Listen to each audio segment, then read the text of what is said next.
welcome back to OTH Inside. I'm Amy Hotz. Well, James Lafferty is putting his athletic knowledge to a new use. He and another guy opened a production company called Sports Arc. They're also a consulting business. They're going to help other people's films become more authentic when it comes to sports like basketball and football.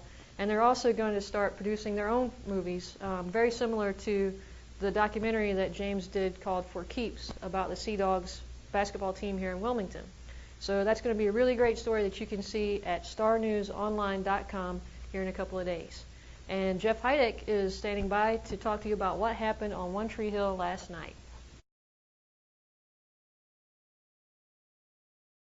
Okay, guys, is it just me, or did not a lot happen last night on One Tree Hill? They seem to go out of their way to put Peyton in a horrific car accident, only to have her walk away seemingly okay. She has to be on bed rest a little bit. And the only point of it really seemed to be to give the writers an excuse to have Brooke and Haley find out about Peyton's condition.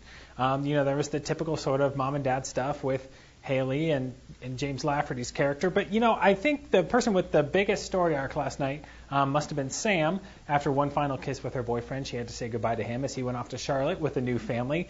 A new hip, cool family that goes to Bonnaroo, typical of a family on this show. But and then that sort of left her sort of alone, and looks like she's going to be hitting up some sort of weird friendship with Victoria. That's right, the Wicked Witch was back last night, and I got to say, if I can't have a Dan episode, having a Victoria episode is, I guess, what I have to comfort myself with. I enjoy Daphne Zuniga. She plays witchy pretty well. And it looks like in coming episodes, she and Sam are going to team up on Brooke a little bit, so I guess that'll be sort of interesting about that. But, back to that car accident, is it just me, or have there been way too many car accidents on this show? Who hasn't been in a car accident? It seems like we're just dealing with way too many, and it's a crutch I don't want to see more of in the future. Now, Amy Hotz has some interviews with local fans.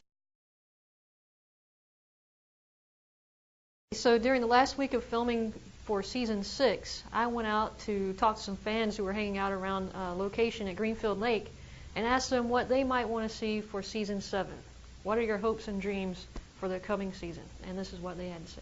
I caught a few fans hanging out, waiting to see what's going on. How long have you guys been hanging out here watching the filming? She woke me up about 7 o'clock this morning, so we got here about 9. Okay, cool. And it's like... I'm skipping class right now. It's 11:15 right now. You're skipping class. Oh, skipping class. This is probably bad. Is there anything that you want to see more of in Season 7? Maybe you want to see Mouth finally get the love of his life eventually? Do you want to see Dan live or die? What's on your mind? I'd like to see Dan live because he makes the show pretty interesting. And maybe if Brooke decides to stay, find somebody, maybe have some kids. That's pretty good. What about you? I agree. I really want to see more Nathan and Haley. I think they were like hot and heavy in the first 4 seasons, and now they've kind of died down, and you don't get to see a lot of them, and they're my favorite part. So I'd like to see more of them. Okay, great. And what about little Jackson Brundage? Oh, gosh. He makes the show now. So without him, it wouldn't be the same. I love him. All right, that's all the time we have for this installment of OTH Inside. Check back to starnewsonline.com/OneTreeHill in the coming weeks for more about James Lafferty's sports company, plus Hillary Burton's new film, Provinces of Night. That's all can be found right here at starnewsonline.com/OneTreeHill.